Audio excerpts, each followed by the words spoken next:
So before I start talking about what I want to talk about, I just want to start off by saying that I have a 2 to 7 relay playing in the background.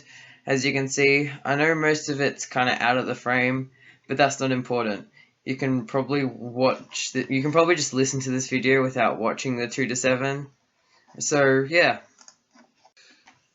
So about 3 years ago, my younger brother came down with glandular fever.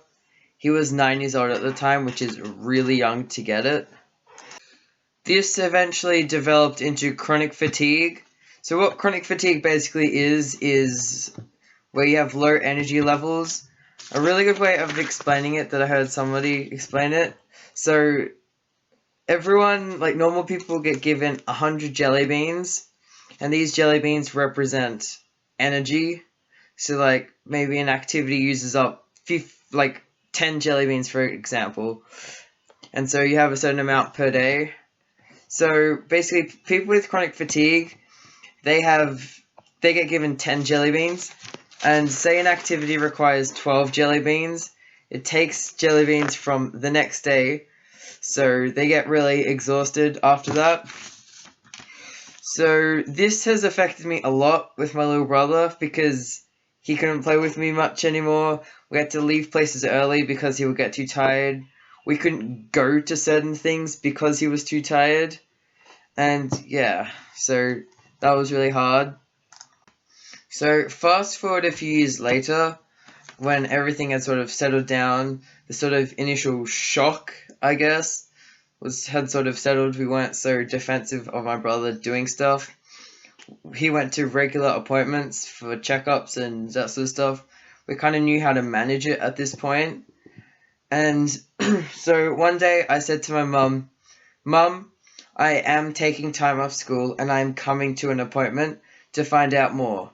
Because at this point, I was sick of relaying messages to the school. I was sick of getting asked how he was, what's wrong, and not knowing what to say. I was so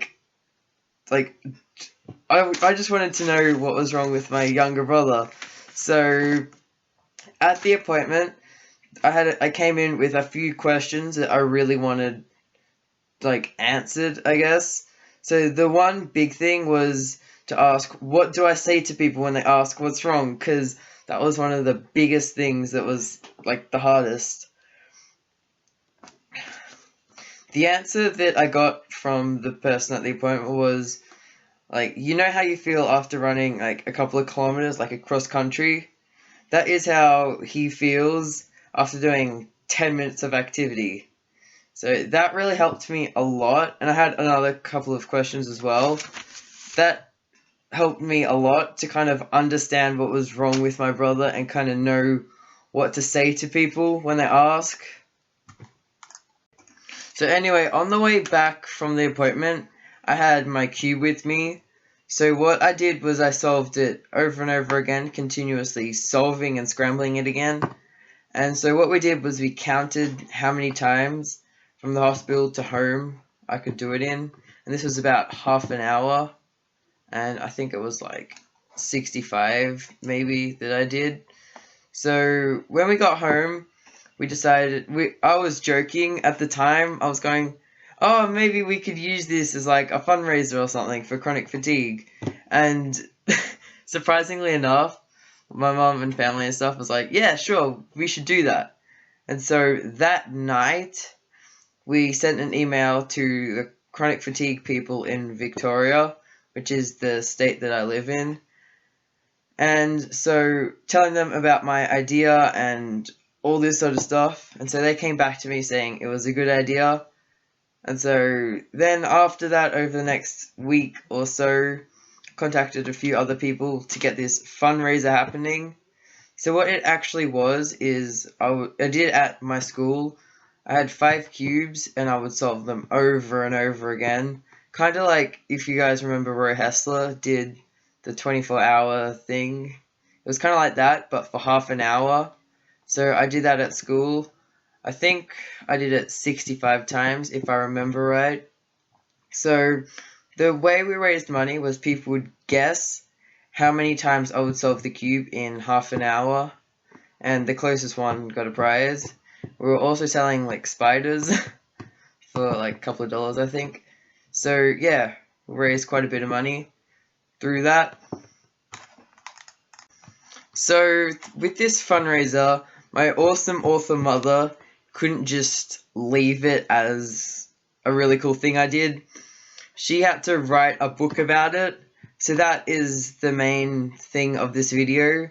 So with this whole thing that I did last year, so she wrote, like, fictionalized the whole thing, and the book launch will be in like a month or so, or coming up really soon. I'm not 100% sure where it is, but I really want you guys to pre-order it. I'll leave links and stuff in the description. The ebook is out already, so you can buy that and read it and all that sort of stuff. And another really cool thing about the book, I illustrated it. So all the inside illustrations, except for one of them, was done by me, and the cover was done by someone else. So yeah, I really want you guys to go and pre-order it and buy it and all that sort of stuff.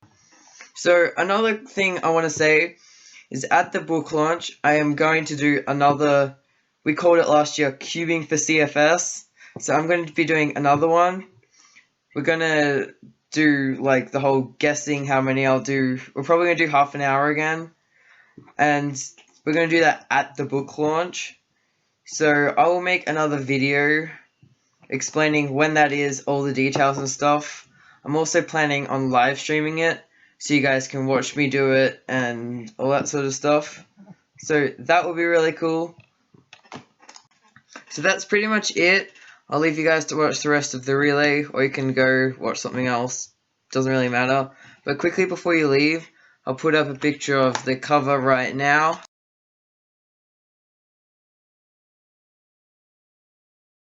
Alright, so go pre-order the book, go buy the ebook, and subscribe for future updates on what's happening with the book launch and all that sort of stuff. And yeah, thanks for watching, and we'll see you later. Bye!